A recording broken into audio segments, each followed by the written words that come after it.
അല്ലേ കമലേച്ചി, നിങ്ങളെല്ലാരും ഇന്നലെ എമ്പുരാൻ കാണാൻ പോയി എന്ന് പറഞ്ഞല്ലോ. എങ്ങനെയുണ്ട് എമ്പുരാൻ സിനിമ? അത് ദൈവമേ, നല്ലെന്ന് പറഞ്ഞാൽ സുഡാപ്പിയാവും, മോശം എന്ന് പറഞ്ഞാൽ സംഖ്യയാവും. ഇതിപ്പോൾ എന്നാ ചെയ്യാ? അത് മോളെ, ഞാൻ ഇന്നലെ പോയപ്പോൾ ടിക്കറ്റ് കിട്ടിയിട്ടില്ല. തിരക്കെല്ലാം കഴിഞ്ഞിട്ട് നാളെയാറ്റം കാണാമെന്ന് വിചാരിച്ചിട്ടാ. ഓ അത് ശരി. ഞങ്ങളും പോണെന്ന് വിചാരിക്കുന്നുണ്ട്. എന്നാ പിന്നെ ശരി, എന്നാല് കാണാം. ഓ, എൻ്റെ ഒരു ഗതികേട്. ഇതിലും മികച്ച മാർക്കറ്റിംഗ് തന്ത്രം സ്വപ്നങ്ങളിൽ മാത്രം. ബോക്സ് ഓഫീസിന് തീ വിട്ടിട്ട് ലാൽ സാർ വരുന്ന വരവ് കണ്ടിനാ തീ അണക്കാൻ വേണ്ടിയിട്ട് ഫയർഫോഴ്സ് വന്നിരുന്നാ പറയുന്നത് കേട്ടെ. മോനെ രാജു, ചോദിക്കുന്നുണ്ടോന്ന് തോന്നരുത്.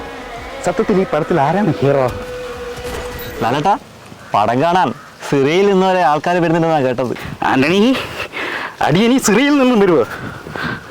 നീ കഥ ശരിക്കും കേട്ടല്ലേ? അതെ ലാൽ സാറേ. എന്നിട്ട് ട്രംപ് വന്നിട്ട് തമ്മന ഷാജിനെ വെല്ലുവിളിക്കുന്നത് പോലെ ഉണ്ടല്ലോ പടം. ഞാൻ ആ ജംഗിൾ ഫൈറ്റിൽ വീണ് പോയതാ. പക്ഷെ പടം ഹിറ്റാണ് ലാൽ സാറേ. അതെ, ഹിറ്റാണ്. പക്ഷേ സോഷ്യൽ മീഡിയയിൽ മാത്രമാണ് ഹിറ്റ്.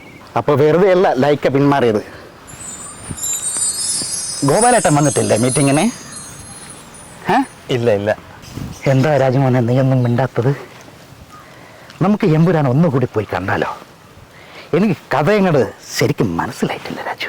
വാ, പോയി കാണാം. മുരളി, ആ രാഹുൽ ഈശ്വരനെയും കൂടി കുട്ടിക്കോ. അതിനോടാകുമ്പോൾ കാര്യങ്ങളൊക്കെ ചോദിച്ച് മനസ്സിലാക്കാം.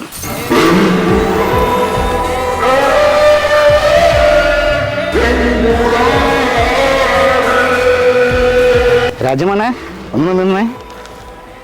ഞാനല്ലേ മോനെ എമ്പുരാൻ? ഞാനല്ലേ മുമ്പിൽ നടക്കേണ്ടത്?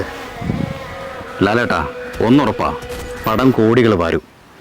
പക്ഷേ ഇനി നടക്കാൻ പോകുന്ന കാര്യങ്ങളൊന്നും ലാലേട്ടനെ കൊണ്ട് താങ്ങാൻ കഴിയില്ല. അതുകൊണ്ട് ഇനി മുതൽ മുമ്പിൽ ഞാൻ നടന്നോളാം. ഇതൊക്കെ എന്ത്? ഇതൊക്കെ എനിക്ക് വെറും തേങ്ങയാ.